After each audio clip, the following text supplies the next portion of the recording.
President Obama tells BuzzFeed in an interview that just posted moments ago that there was an attempt to rescue Kayla Mueller last year.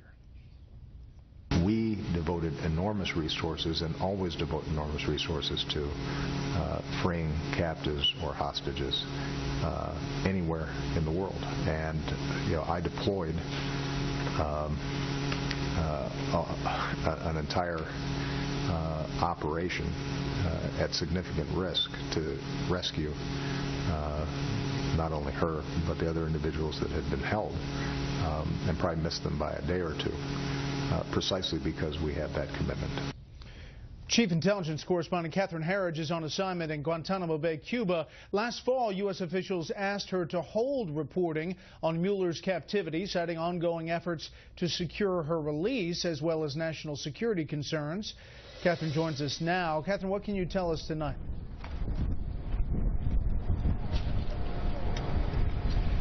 Well, Brett, our source was someone who had a direct knowledge of the efforts to secure the release of the Western hostages in Syria, and tonight we can report new details about Kayla Mueller's kidnapping. In August of 2013, she was traveling with a Syrian who she described to colleagues as her boyfriend at the time. They were traveling in a vehicle just across the border into Syria when their vehicle was forced off the road. This information suggesting to our contact specifically that Kayla Mueller was targeted because she was an American citizen.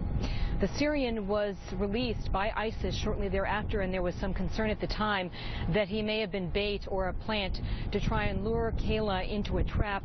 But he then went back to ISIS and tried to secure her release, but to no avail, and the suspicion surrounding him was discarded at that time.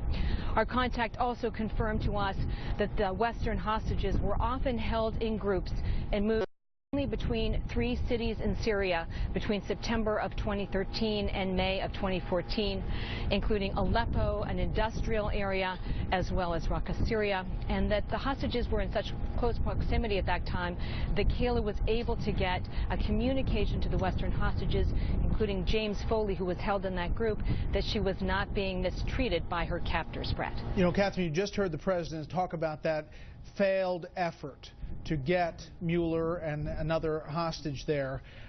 It just came down to specific intelligence and operating fast enough on that intelligence.